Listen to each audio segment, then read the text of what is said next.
Greetings and welcome back to Room 303 and our chats with Emily, as we are calling our readings through the poetry of Emily Dickinson. We are using the Thomas H. Johnson edition, and we are now going to look at poem 772, The Hallowing of Pain. Emily is one of the great poets of pain, along with Dante. She will mention pain in 52 of her poems.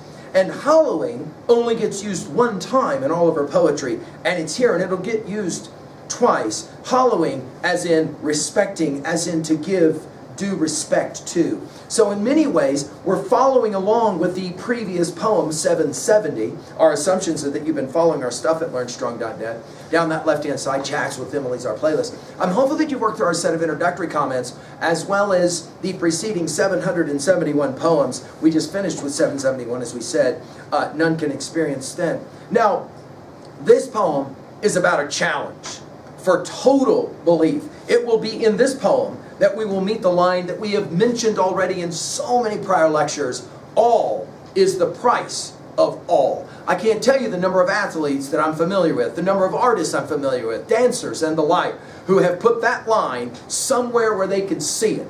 And then they have to wrestle with whether it's true or not. If you really want it, how bad do you have to want it to get the thing you want? She'll finish this poem with that famous line, all is the price of all. That is to say, the challenge of total belief. Now that's interesting because Emily herself has often been labeled a skeptic. Well, okay, so maybe she is a skeptic, but she's a born-again skeptic, if I can use the language. She's all in skeptic, if you get my drift. It's an interesting idea. The question of the poem is, what are you willing to pay to get the thing you want? Are you willing to pay everything? All. Take a look at how she starts out the poem, though. The hallowing of pain, like hallowing of heaven, obtains at a corporal cost. The summit is not given to him who strives severe at middle of the hill, but he who has achieved the top. All is the price of all. Now, I know there's a good number of athletes who have memorized this poem, because this poem says it in amazingly in 8 lines. What you could write whole books about. In fact, obviously whole books have been written about. What does it take to get to the top of Everest, to the top of the mountain? Obviously, we're not just speaking literally, but we're speaking symbolically, metaphorically. Notice the hallowing of pain. In other words, the ritual meaning of it, the value of pain, is like, notice here, the hallowing of heaven. Okay, the penultimate, if you will, the goal, if you will. It obtains at a corporal cost.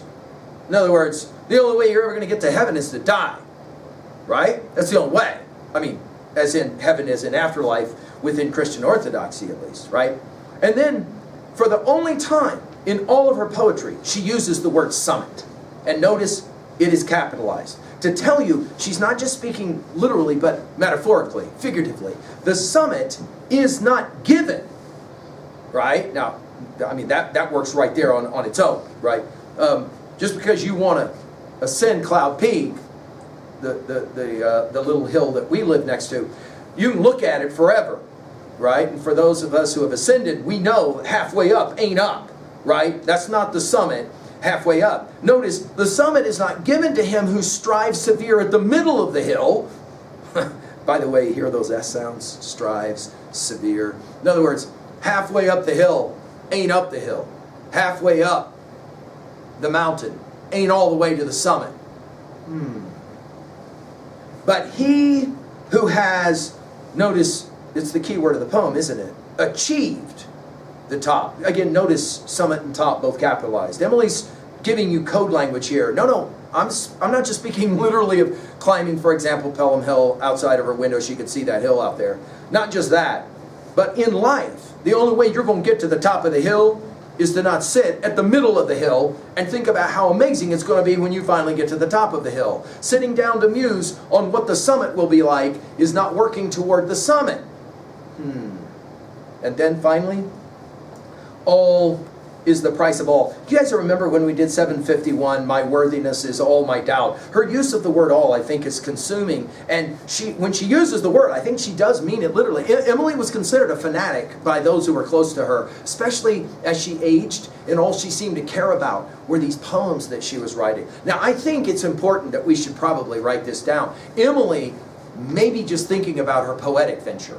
That is to say, this poem may just be for her. In other words, how hard am I willing to work to become the poet that I know I could be? The irony, of course, is that Emily will pass without ever knowing that we would do in a series of every one of the poems in the Johnson edition, which the last time I checked is 1,775. You're at 772, which means you're 2 poems away from being 1,000 poems away from finishing a project like this. It does beg the question, how much do you really want to learn these poems? Because that is a long time to get to a summit.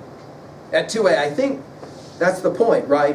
One must strive to know pain utterly, as one scholar has commented on it.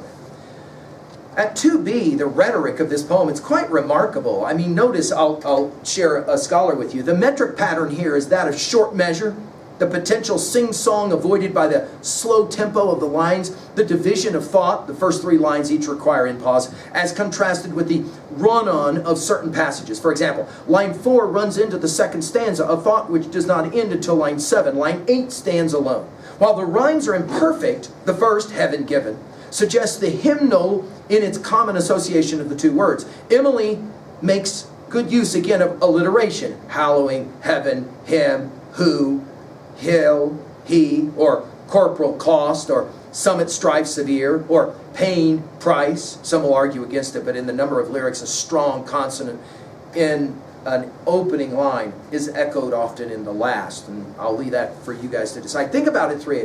Think about how this is so true. Odysseus can dream all he wants to about Ithaca, but it ain't until he goes to work that he's going to get home to Ithaca. Dante, well, I mean, he's never going to get to paradise if he doesn't go through hell. He's got to get through the Inferno. And you'll remember in passage 24 of Inferno, we've given full lectures on all this at LearnStrong.net. Dante's so tired, he just sits down. And his guide Virgil says to him, no, get up. And he goes, no, I'm done. What do you mean you're done? No, I'm done. Leave me in hell, I'm done. What is it Virgil says? There are lines that, of course, 303 students love to memorize. Up on your feet. This is no time to tire. The man who lies asleep will never wake in fame, and his desire slip past him like ripples on a stream.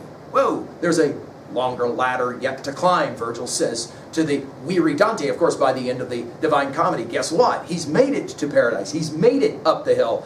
He's made it to the summit. And you never appreciate the walk until you make it to the summit. Of course, high school students recognize this on their graduation day. When the balloons go up and the mascara runs, they know they did it on their own account. That is to say, they made it up the summit. Of course, there's always a longer ladder yet to climb, Dante's Virgil reminds us. Well, here we go at 3B, guys, to own a poem like this. I mean, there are some of you that see this from your perspective of the things you really want in your life, to which Emily asks, do you really want it? And how about this study of Emily's poetry? We're 2 away from being 1,000 away. Oh boy. Thank you.